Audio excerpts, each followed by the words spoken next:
안녕하세요. 오늘도 가희 부탁으로 오신 거예요? 네, 맞아요. 아, 저 가희 친구인데 말 편하게 하세요. 오빠. 오빠? 나한테 오빠라고 했다고. 오실 것 같아서 제가 미리 포장해 놨어요. 여기요? 고마워. 다정아, 근데 혹시 네? 아니야, 잘 먹을게. 네가 그러고도 해병이야? 왜 시간 내냐고 말을 못해.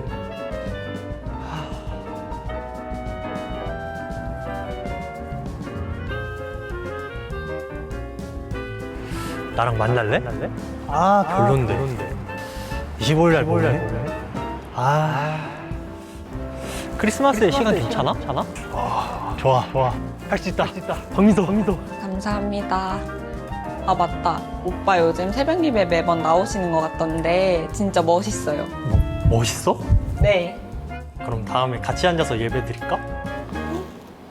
아니, 교회에 친구도 없고 같이 드리면 좋을 것 같아서. 좋아요. 좋다고? 네, 좋다고요. 다음에 저희랑 같이 앉아서 예배 드려요. 다정아, 혹시 크리스마스에 시간 있어? 아, 크리스마스 땐 제가 약속이 있어서. 그래? 그럴 수 있지. 괜찮아. 아니면 그 다음날 어떠세요? 그 다음날은 괜찮을 것 같은데. 다음 날?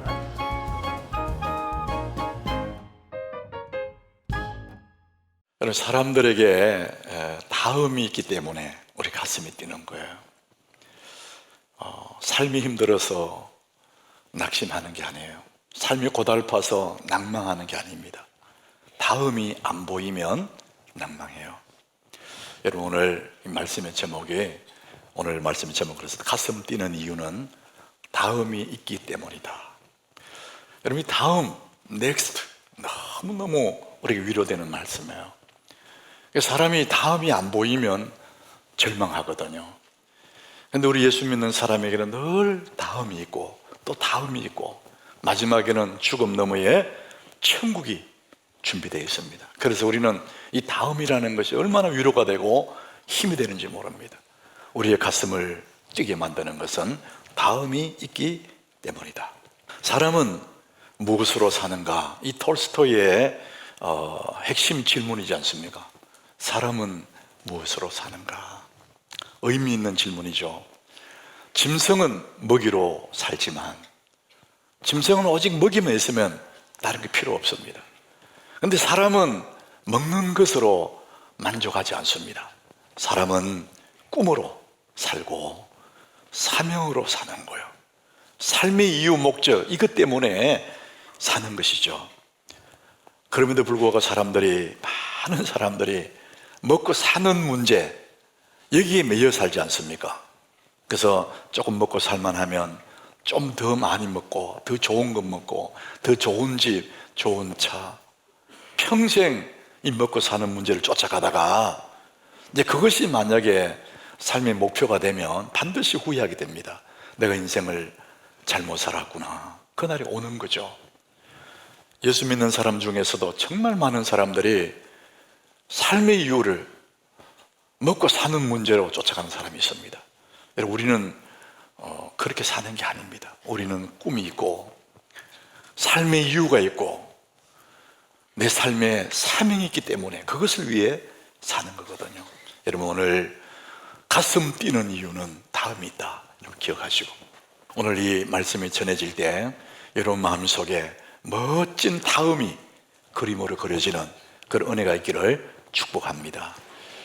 다음이 없으면 절망하죠.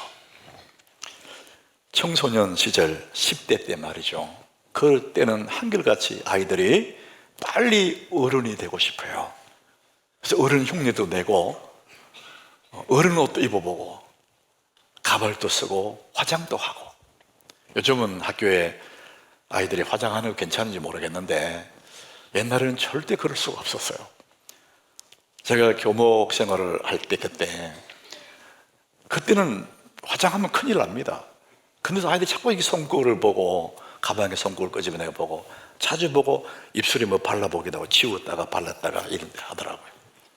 그 한 녀석이 이렇게 뭐 눈에 뭘 자꾸 만지길래 너 뭐하냐 그랬더니 쌍꺼풀 만든다고 스티커를 이렇게 붙이고 있더라고요. 사람은 그런 거예요. 그러니까 그때는 자꾸만 어른이 되고 싶어요. 그러던 아이가 이제 20대를 지나고 30대를 지나고 40대가 넘어가면 반대가 돼요. 이제는 한 날이라도 적게 보이고 싶어서 머리 모양도 옷 모양도 그렇게 더 적게 보이려고 하는 애를 쓰는 때가 그럴 때가 옵니다. 그래서 사람들은 내가 10년만 젊었으면 이런 말을 해요. 10년만 젊었으면. 이게 소원 같잖아요. 소원 맞아요. 그렇지만 그것은 후회가 섞인 막연한 탄식에 불과합니다. 우리 인생은 뒤를 돌아갈 수가 없는 거거든요. 그래서 삶의 주기, 생의 주기에 따라서 생각이 변합니다. 젊을 때는 앞을 보고 살아요. 30대 다음 앞을 보고 삽니다. 왜? 가능성이 있기 때문에. 그런데 어느 정도 시간이 지나고 나면 앞보다도 뒤를 보면서 삽니다. 그래서 그때가 좋았는데 이러면서 사는 거예요. 앞을 보고 살다가 뒤를 보고 사는, 그때가 좋았다는 거예요. 근데 여러분, 이런 기억, 지난날의 추억, 이 기억은 위로는 되지만은 삶의 방향은 될 수가 없습니다. 우리 인생은 과거로 돌아가는 것이 아니기 때문에 우리 인생이란 다음으로 가는 여정입니다.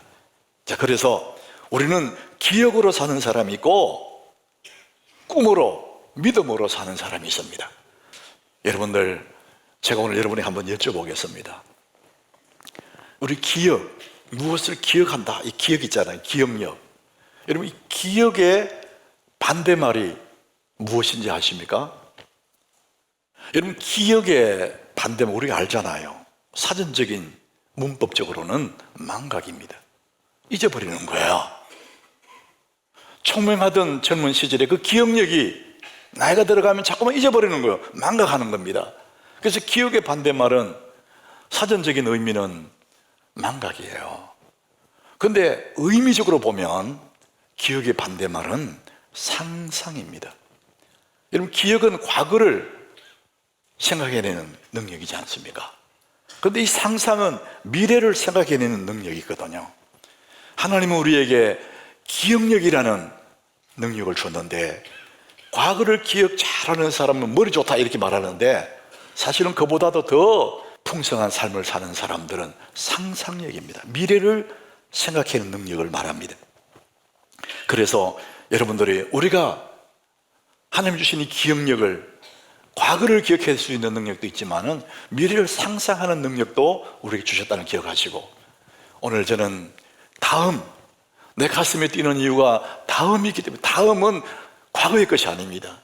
미래의 것을 생각하는 능력을 저는 말씀드리고 싶어요. 이 아인슈타인이 이런 얘기합니다. 당신의 상상은 당신이 살게 될 멋진 인생을 알려주는 영화의 예고편과 같다. 영화의 본편이 상영되기 전에 짧은 예고편을 보면서 본편을 우리가 생각할 수 있지 않습니까?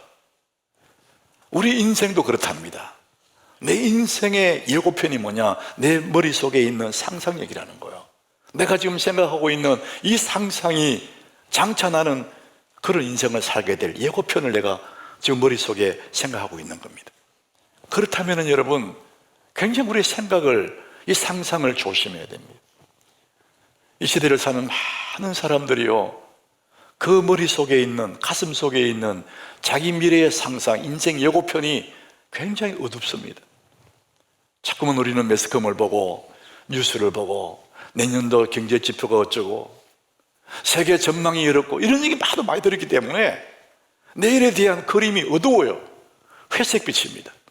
그런데 그것이 내 인생의 예고편이라면 그렇게 하면 안 되잖아요. 우리는 정말 상상하기 힘든 상황 속에 있겠지만은 내 삶의 예고편이니까 아주 찬란한, 눈부시고 빛나는 아주 칸나풀한 따뜻한 그런 상상을 가슴에 품을 때, 이것이 내 인생이 된다면 우리는 애써서 그렇게 상상해야 되지 않겠습니까? 오늘 저는 이 상상, 미래를 생각해내는 능력, 이 상상과 우리의 믿음이 어떻게 연결되는지 오늘 말씀을 통해서 우리 함께 나눠보겠습니다. 자, 믿음이라는 것, 자, 오늘 1절에 이렇게 말합니다. 우리 같이 한번 읽어봅니다. 믿음은 바라는 것들의 실상이요 보이지 않는 것들의 증거니. 믿음이란 뭐냐? 바라는 것들의 실상이다. 보이지 않는 것들의 증거다. 이 통으로 보면은 참 이게 어떻게 해석해야 되나 이런 생각이 들지만 한 단어씩 보면 쉬워요. 믿음은 뭐냐? 바라는 것, 내가 기대하고 소원하는 것, 그 말이죠. 그것의 실상이다. 이 실상은 원어의 뜻이 기초, 근거, 그런 얘기예요. 우리 믿음이라는 건 뭐냐? 내가 막 바라고 기대하는데 근거가 있다, 기초가 있다, 그런 뜻입니다. 그것이 증거다, 이런 얘기죠. 막연한 공상이 아니다. 우리는 근거가 있는 그런 바라는 사람들이다. 성경은 이제 그 얘기를 하는 거예요. 우리 하남에 사는 사람들은 아파트 분양에 대해서 너무 잘 알 것 같아요. 저는 한 번도 분양받아 본 적이 없어서 잘 모르겠는데 아파트 분양받는 그 순간에 로또 당첨됐다 이런 얘기 하더라고요. 그만큼 아마 좋은가 봐요. 그래서 교산지구 신도시가 이제 들어오지 않습니까? 뭐 그게 엄청난 신도시가 들어온다더라고요. 자, 여러분들 중에 이제 분양 신청을 해서 당첨이 되었어요.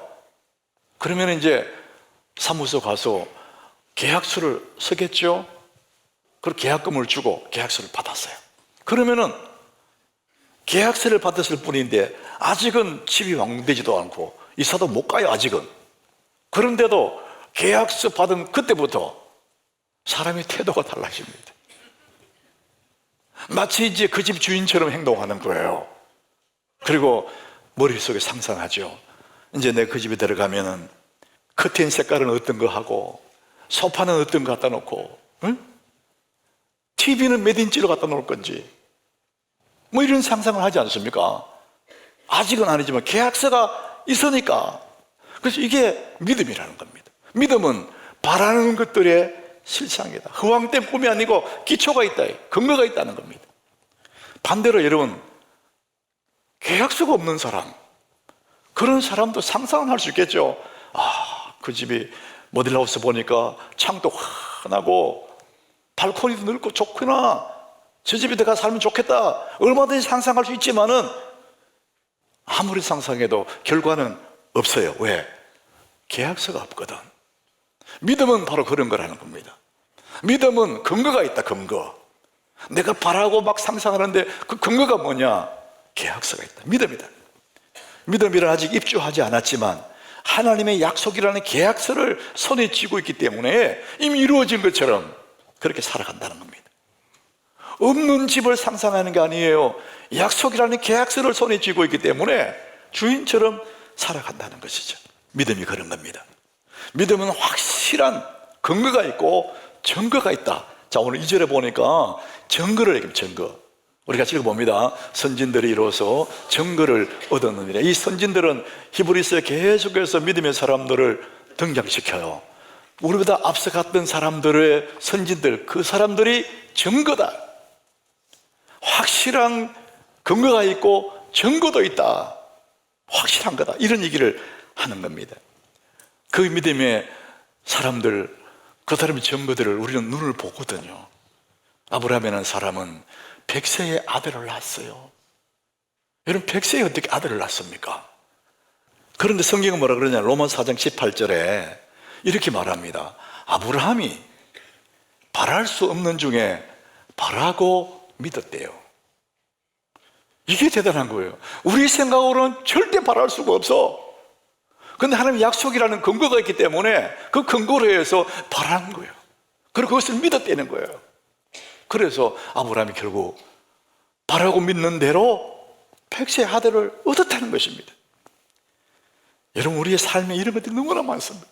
우리 상황으로 봐서는, 내 처지로 봐서는 바랄 수도 없고 헛된 그림 같은데 믿음은 뭐냐? 바라는 것들의 실상이다, 이렇게 말합니다.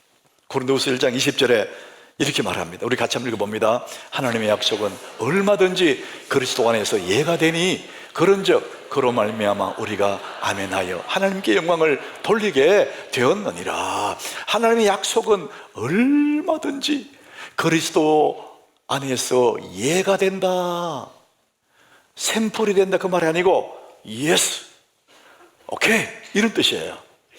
우리가 생각할 때 안 되는 것 같은데 하나님의 약속은 얼마든지 무엇든지 얼마든지 예수 안에서 오케이, 예스가 된다. 그런즉 그로 말미암아 우리가 아멘하여 하나님께 영광을 돌리게 되느니라. 이 하나님의 약속 계약서에 아멘 도장을 딱 찍는 거예요. 여러분, 아무리 좋은 계약서도, 좋은 조건의 계약서도 도장이 없다, 그 무효가 되는 겁니다. 그래서 인감도장, 중요할수록 인감도장 찍지 않습니까? 확정하는 겁니다. 아멘하여 하나님께 영광을 돌리게 되느니라. 여러분, 아멘 해보시죠. 아멘. 이게 그렇게 중요한 거예요. 주의 약속의 말씀에 아멘 도장을 찍어야 이게 내 것이 되는데, 그냥 가만히 있으면 남의 거예요. 남의 거예요. 아무 상관이 없어요. 하나님의 약속은 얼마든지 그리스도 안에서 예스가 되는데, 그로 말미암아 우리가 아멘하여 하나님께 영광을 돌리게 된다. 뭐든지 가능하다 이 말이에요. 여러분들이 바랄 수 있는 중에 바라고 그것을 믿고 그걸 할 수 있다. 얼마든지 예가 된다. 여러분, 이 말씀을 믿으시길 바랍니다. 그래서 우리는 가슴이 뛰는 거예요. 내 가슴이 뛰는 이유는 오늘 상황 때문에가 아니라 다음이 준비되어 있다. 예수 안에 얼마든지 예가 되고 아멘하여 하나님께 영광을 돌리게 된다. 이 약속의 말씀이 있기 때문에 믿음은 바라는 것들의 실상이다. 얼마든지 가슴에 꿈을 꿀 수 있다. 그래서 우리 한 번뿐인 인생 가슴을 뛰게 하라. 여러분, 가슴 뛰는 상황들이 많이 있잖아요. 우리 오늘 인트로 영상에서 오빠 한마디 가슴이 꿍꿍, 성탄절에 시간이 더 가니까 또 가슴이 쿵쿵 뛰고. 여러분, 이런 것도 너무나 좋은 거예요. 근데 여러분, 깜짝 놀라가지고 가슴 뛰었다, 걱정 때문에 근심 내 가슴이 뛴다, 가슴이 쿵쿵 뛰고, 치명적입니다. 여러분, 나도 원치 않아도 가만히 있는데 지 혼자 뛰는 거 이게. 그러면은 우리 몸이 상합니다. 여러분. 그런데 내가 능동적으로 내가 스스로 가슴을 뛰게 만드는 게 운동하는 거잖아요. 운동을 하면 가슴이 뛰지 않습니까? 내 몸이 너무나 좋은 거예요. 그런데 이보다 더 좋은 게 있습니다. 내 가슴 뿌듯하게 만드는 가슴 뛰는 일이 있어. 그게 뭐냐? 꿈을 꾸는 거예요. 내 가슴에 빛나는 다음의 꿈을 꾸는 거예요. 그럴 때 가슴이 뿌듯해지고 얼굴에 미소가 떠오르고 심장이 쿵쿵 뜁니다. 가슴 뛰는 이유가 뭐냐? 다음이 있기 때문에 그렇다. 사랑하는 여러분, 여러분들 어떤 꿈을 꾸십니까? 나이가 들어가면 자꾸만 막 가슴이 뛰지 않는다 하잖아요. 막 여행 가려면 가슴 뛸 때 가야 된다, 뭐 이렇게 막 먹어도 맛도 없고 뭐 좋은 옷 입어도 좋은 게 없고. 저는 반대입니다. 저는 계속 가슴이 뜁니다. 왜? 꿈을 꾸니까. 여러분, 아름다운 꿈으로 여러분 가슴을 쿵쿵 뛰게 만드시기를 바랍니다. 강은구라는 분이 이 교수님인데, 대학에 가슴 뛰는 삶, 오래전에 이 책을 썼어요. 이분이 비전을 얘기했는데, 비전, 이분이 말하는 비전이 뭐냐면은, 비전이란 더 나은 내일을 만들어가기 위한 마음속의 그림이다 그래요. 내 마음속에 내일을 아름답게 만드는 그림이 하나 있다. 그래서 이 비전, 이 그림이 우리의 가슴을 두근두근하게 만든다, 이렇게 말합니다. 여러분의 마음속에는 어떤 그림이 있으십니까? 바라는 것들의 실상이라는데 내 마음에는 어떤 다음의 그림이 내 속에 있냐 이거예요. 가슴 뛰는 이유, 내 마음에 다음 꿈이 있기 때문에 그렇습니다.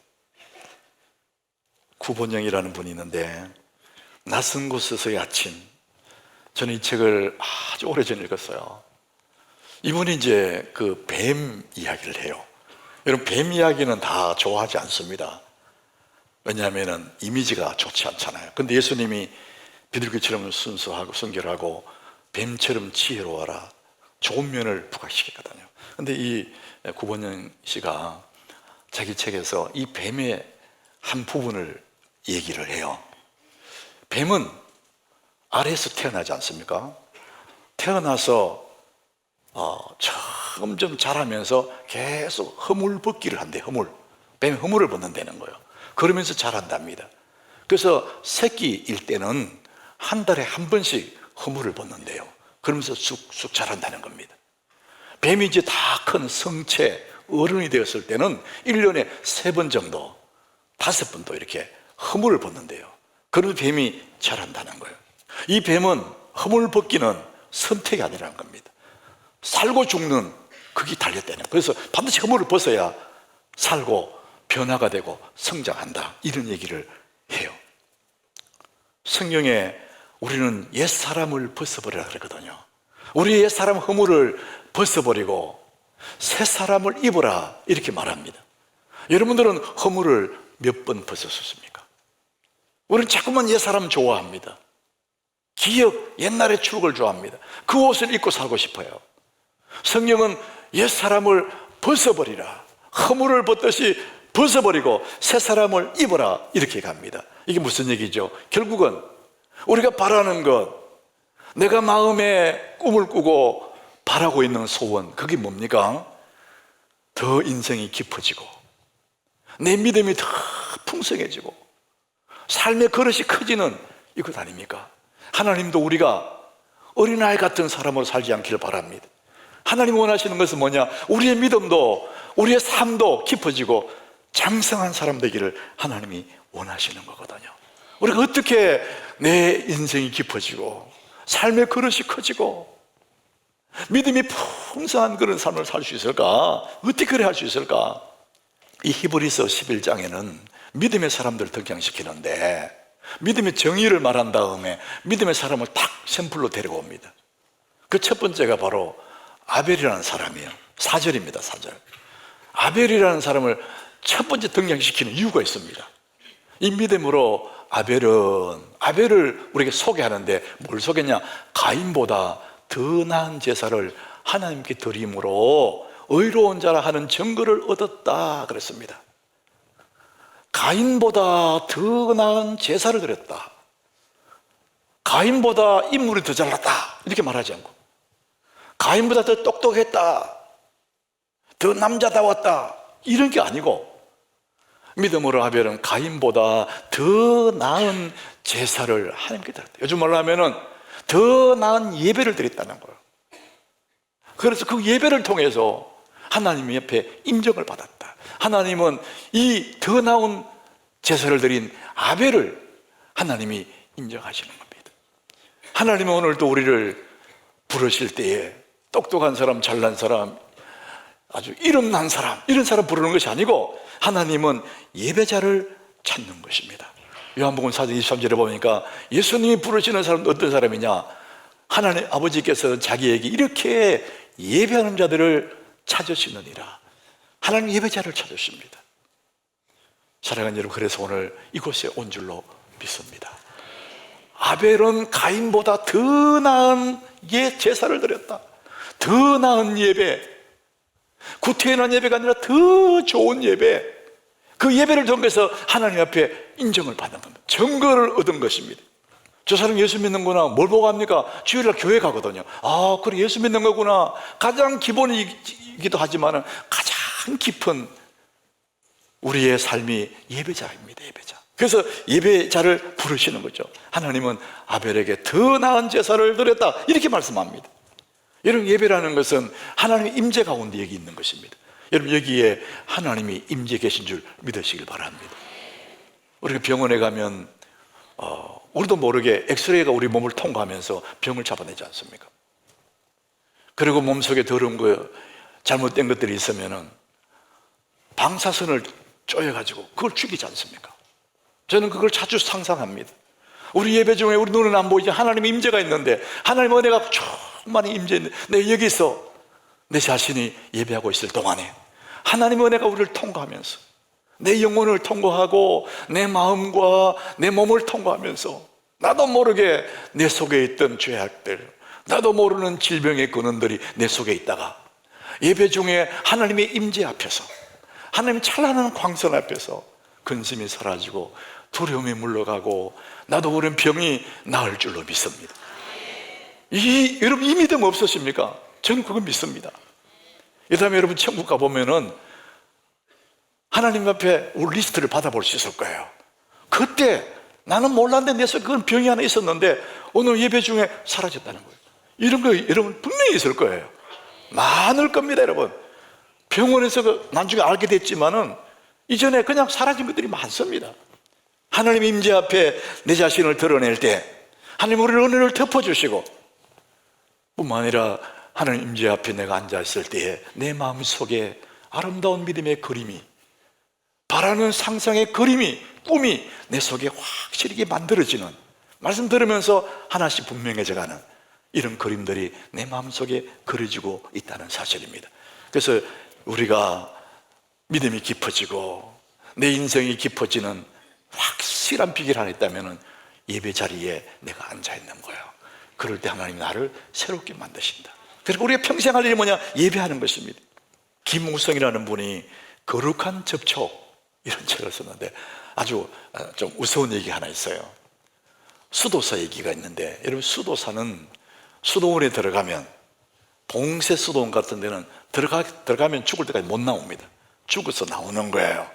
그래서 수도사 생활이 얼마나 고달픈지를 이야기해 주는 거죠. 그래서 수도원에 이 수도사가 들어와 살다 보니까 너무나 단조로운 생활인데 옛날에 즐기던 그 세상의 일들이 너무 그리운 거예요. 그때의 그 세상이 너무나 그리워서 몰래 수도원에서 나와요. 그리고 세상에 와서 몰래 극장에 들어갑니다. 아주 음란한 영화를 상영하는 극장에 들어간 거예요. 19금 영화를 본 거예요. 영화를 보는데 그 음란한 남녀가 나와서 행위를 하는 걸 보면서 몸이 막 달아오르는 거예요. 안 그러겠어요? 목적도 아닌데. 또 한쪽으로는 막 죄책감이 확 밀려오는 거예요. 이쪽에는 막 너무나 황홀하고 막 달아오르고, 이건 죄책감이 막 달아오르고. 그걸 보면서, 그냥 그거 보면서 마음속으로 중얼중얼하며 기도한 거예요. 마귀야 물러가라, 마귀야 물러가라. 그거 보면서 마귀야 물러가라. 계속 그러고 있는데 마귀가 듣다 못해 한마디 하더랍니다. 여기는 내 나발이야. 왜 네가 와서 그래? 네가 가라 그러더랍니다. 나는 못 간다. 네가 가라. 하와이 이렇게. 수도사가 왜 거기 있습니까? 믿음의 사람은 왜 세상 속에 방황합니까? 우리가 있어야 될 자리는 예배의 자리인 줄 믿습니다. 천하없어도 나는 주님의 사람이니까 예배의 자리에 있는 게 너무 당연한 거예요. 그곳에서 우리는 꿈을 꾸고 하나님 앞에 은혜를 경험하게 되고, 하나님 임재 앞에 머물러 있는 내가 얼마나 황홀한지, 얼마나 내 삶의 아름다운 그림들을 만들어가는지. 성도의 자리는 예배의 자리다. 그래서 아벨이라는 사람을 끌어왔어. 아벨은 가인보다 더 나은 제사를 드렸다 이렇게 말합니다. 여러분 더 나은 제사를 드리시길 바랍니다. 6절에 또 이렇게 말합니다. 믿음에 대한 얘기하는데 믿음이라고 다 같은 믿음이 아니라는 거예요. 믿음이 없이는 하나님을 기쁘시게 못한다 이렇게 말합니다. 그러니까 믿음 없으면 하나님과 아무런 관계가 없다는 거예요. 그런데 믿는다는 것이 어떤 거냐? 하나님께 나아가는 자는 반드시 그가 계신 거, 하나님이 계신다 이걸 믿어야 된다. 여러분 하나님이 계신 줄을 안 믿으면은 우리 믿음이라는 자체가 헛것이죠. 여러분 예수 안 믿는 사람도 막연하게 믿어요. 하늘님 계시지, 하늘님. 그들이 말하는 하늘님은 여호와 하나님이 아니죠. 막연한 신입니다. 예수 믿는 모든 사람들은 창조주 여호와 하나님이 살아계신 줄 믿지 않습니까? 하나님이 계시는 것을 믿어야 됩니다. 이게 신앙의 기초입니다. 믿음의 기초예요. 그런데 여기서 끝나는 게 아닙니다. 한 걸음 더 나아가서 하나님께 나아가는 자는 반드시 그가 계신 것과 또한 그가 자기를 찾는 자들에게 상 주신이심을 믿어야 할지니라. 따라합시다. 찾는 자들에게. 하나님이 계시는 곳을, 그것으로 끝나는 것이 아니라 그분을 찾는 겁니다. 찾으면 어떻게냐? 상 주신이심을 믿어야 할지니라. 여러분 우리가 이 성경이기 때문에 너무 쉽게 우리가 받아들이지만은 우리 삶을 두고 한번 적용해 보면 정말 하나님의 사랑이 얼마나 감사한지 몰라요. 이 세상에 조금만 유명한 사람 만나려면 못 만납니다. 여러분 대통령 만날 수 있어요? 어려워요. 근데 하나님은 뭐랬냐? 그를 찾는 자들에게 밤에도 찾고 새벽에 찾고 아무 때나 찾아도 만나 주실 뿐만 아니라 상 주신다는 거예요. 이분이 우리 하나님 줄 믿으시길 바랍니다. 그가 계시는 것을 믿고 뿐만 아니라 그를 찾는 자들에게 상 주시는 이심을 믿어야 할지니라, 이렇게 말씀합니다. 주님을 찾는 것이 믿음입니다. 저는 처음 이제 유학을 갔을 때 제 신분이 유학생이지 않습니까? 그러다 보니까 크레딧 카드를 하나 못 만들겠더라고요. 그 신용사회에 신용이 없으면 못 살지 않습니까? 근데 크레딧 카드가 있으면 그냥 유용한데 제게는 카드를 안 만들어줘요. 그래서 은행에 내가 돈을 넣고 돈 넣은 만큼만 이 한도를 정해가지고 500불짜리 크레딧 카드를 만들어주더라고요. 그때부터 이제 조금씩 크레딧 카드 계속 사용하면서 신용을 계속 올리는 거예요. 그러니까 한계가 계속 나중에 이제 뭐 10,000불 막 쓸 수 있도록 이렇게 되더라고요. 이제 그렇게 한도는 처음에는 작았는데 자꾸 올라가더라고요. 나중에 제가 한국으로 돌아왔습니다. 한국에 오니까 한국에서 은행에서 내 크레딧 카드 안 만들어 주더라고요. 나는 이렇게 불쌍한 사람입니다. 크레딧 카드 안 만들어줘요. 여러분, 믿음이라는 게 이런 거예요. 한도가 있어, 믿음에. 우리 다 예수 믿는 믿음이 있지만 믿음에 한도가 있습니다. 여러분의 믿음의 한도는 얼마나 되십니까? 하나님을 믿는 믿음의 크기만큼 내 인생에 가는데 믿음의 한도가 얼마나 되느냐고요. 여러분, 믿음의 한도를 높이시기를 바랍니다. 사용해야 됩니다. 그런 믿음의 한도가 올라갑니다. 새파란 젊은 전도사 시절에 이와 같이 추운 겨울에 학생들과 함께 저 경남 밀양에 있는 무척산 기도원에 갔습니다. 산이 너무 높아요. 그래서 무척산이에요. 산 꼭대기에 거기에 호수도 있고 거기에 낡은 기도원이 있어요. 겨울 수련을 하는데 그때 막 하나님께 부르짖었어요. 불 꺼지고 깜깜한데 막 주님 부르짖고, 그때 순식간에 제 기도하는 중에 제 이후에 내 삶의 여정이 그림처럼 쫙 이렇게 보이는 거예요. 그 사람들은 환상에 이렇게 말하는데 그 순간적으로, 저는 목사가 될 사람이니까 목회 여정이 쫙 보이더라고요. 그런데 그 당시에 내 처지로서는 믿을 수 없는, 상상할 수 없는 너무나 아름다운 그림이 보입니다. 나는 못 믿겠어요. 나는 요만한 그런 그림이면 아멘 하겠는데 너무 크니까 아멘 할 수도 없었어요. 그래도 하나님이 보이시는 거니까 제가 크게 아멘, 아멘 계속 아멘 했어요. 세월이 흘렀습니다. 그로부터 세월이 흘러서 이제 그때 제게 보였던 그 아름다운 그림들이 하남교에 와서 이루어지는, 이것을 제가 느끼게 된 겁니다. 아, 이런 거구나. 여러분, 기도하면 믿음의 한도가 높아질 줄로 믿습니다. 기도하면 엄청나게 올려주십니다. 여러분, 주님 앞에 그를 찾으면 상 주시고 우리 믿음 한도를 올려주시는 거예요. 새벽마다 새벽 기도가 우리가 아침마다 하지 않습니까? 생명산 본문 따라가는 너무 좋죠. 새벽 기도 마쳐지고 불이 꺼지고 찬양이 쫙 틀어지고 저마다 기도할 때 저는 그 시간이 너무 제 개인적으로 좋은 거예요. 막 부르짖다가 때로는 조용히 상상합니다. 믿음의 상상. 믿음은 바라는 것들이 실상을, 믿음으로 그림을 그려보는 그 내 마음속에 미래의 아름다운 그림들을 떠올리면서 내 얼굴에 미소가 떠오르고 가슴이 푸듯하다. 믿음은 바라는 실상이라 하자니까. 그래서 여러분, 우리가 기도하면, 우리의 믿음을 사용하면, 기도하면 믿음의 한도를 계속해서 올려주시는 거예요. 에베소 3장 20절에 우리 가운데 역사하시는 능력대로 우리가 구하거나 생각하는 모든 것에 더 넘치도록 능히 하실 이에게. 여러분 한번 보십시오. 우리가 구하거나 생각하는 모든 것에 더 넘치도록 하신대요. 기도하는 것뿐만 아니라 내가 생각하는 것보다 더 넘치도록. 여러분, 이분이 하나님이신 줄 믿으시길 바랍니다. 우리 믿음의 이 계약서는 대단한 거예요.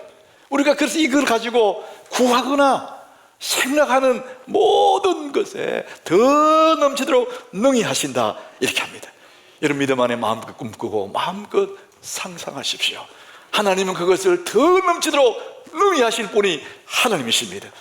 여러분 마음속에 이 믿음을 가지고 내가 오늘도 가슴이 뛰는 이유는 다음이 있기 때문이다. 그 다음은 내가 믿음으로 상상해내고 믿음으로 그려내고 믿음으로 얻는 것입니다. 너희가 구하거나 생각하는 것에 넘치도록 하실 그 하나님 오늘도 살아계십니다.